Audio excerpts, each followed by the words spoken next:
Walang pinoprotektahan, walang kasinungalingan, serbisyong totoo lang.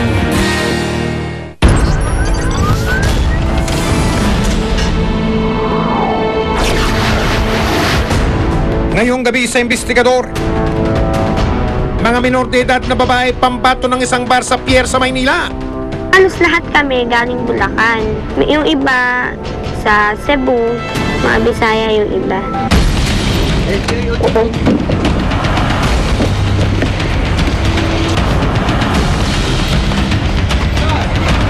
So hindi naman striptease yun, sir eh. Opo. Sexy lang po yun, sir. Sexy lang naman! Nagtayo ng bar sa Angeles, inaagawan daw ng negosyo. Kinikita ng bar, hindi mababa sa 20 mil. Kung minsan, umabot ng 30, ganun. Sa araw-araw na kinukuha nila.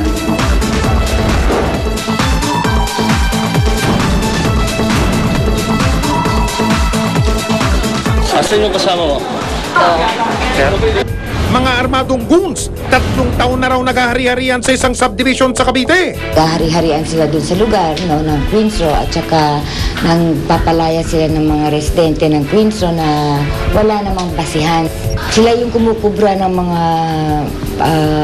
bayad doon sa mga gate ng Queens Row, no? Sira po kami sa inyo? Hindi naman po ako masari, sir. Hindi na po ako masari. Bakit ang buka? Ha? Dito. Ano?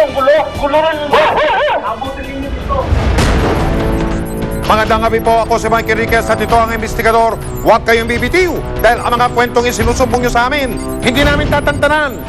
Doon sa pier sa Maynila matatagpuan daw ang kapirasong langit. Dinarayo ito dahil may mga anghel daw na makikita na kung isa ba itong imala o pang-aabuso sa mga bata.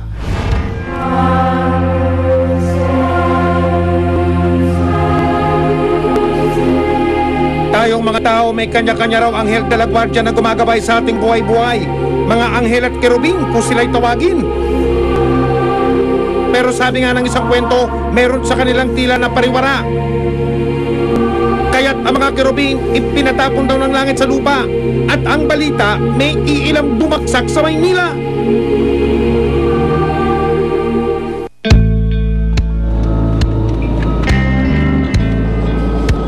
Ang ilang kerubin dito nga raw lumanding sa bandang pier. May isang bahay aliwang kasi rito na kung tawagin, Villa de Angels. E saan nga bang lupalop galing ang mga naligaw na anghel? Halos lahat kami galing Bulacan. Yung iba sa Cebu, mga Bisaya yung iba.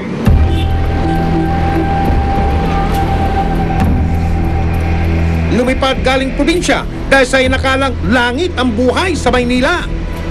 Pero handa na raw talikuran ng tatawagan natin si Charity, ang madilim na mundo na maling akala. Nirecruit ako doon. Nung papunta ko doon, sabi nila waitress daw, pala may table din pala. Pumasok na rin ako.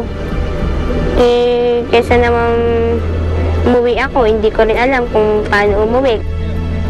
At ang katumbas daw ng pinasok niyang trabaho, impyerno. Pag wala kang ladies, wala kang kita.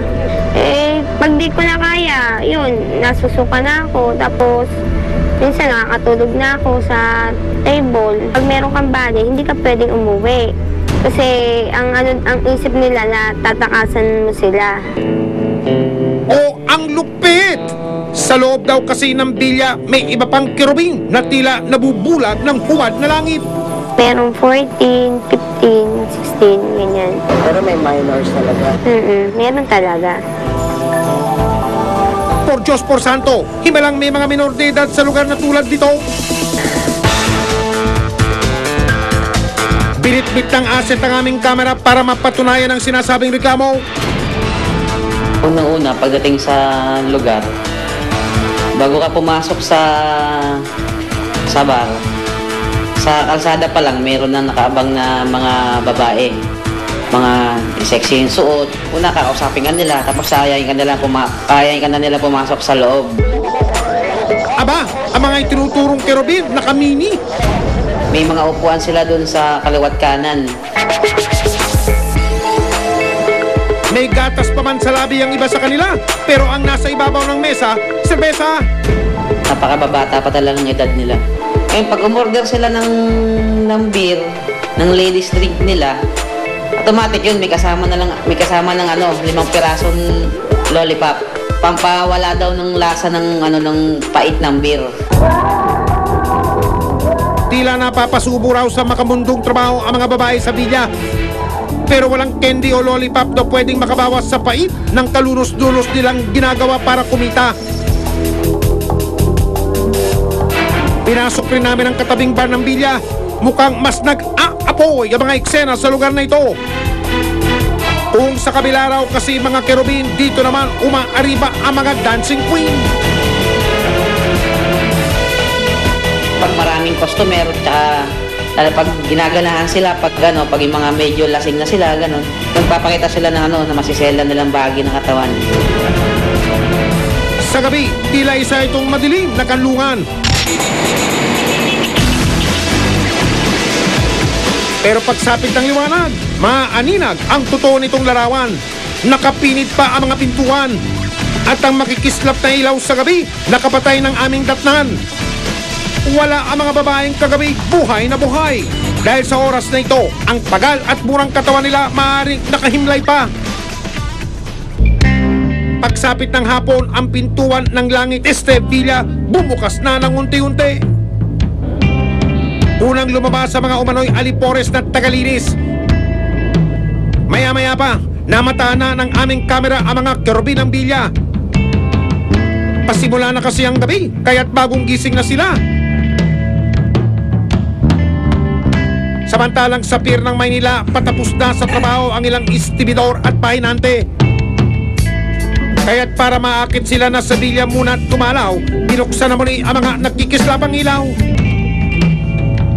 Ang mga tinatawag na angels ng Villa, handa na. Isa na naman daw itong gabi para sa mga parokyanong bisita nila.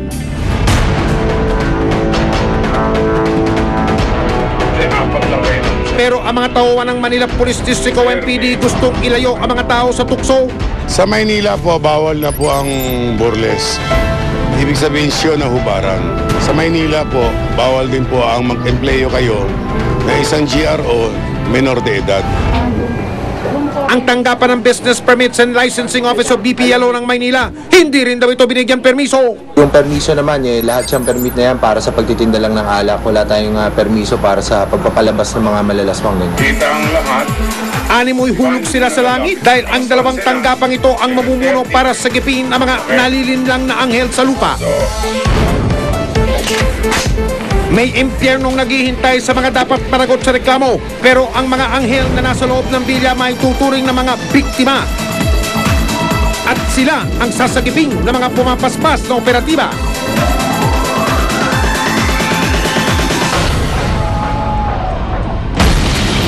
Susunod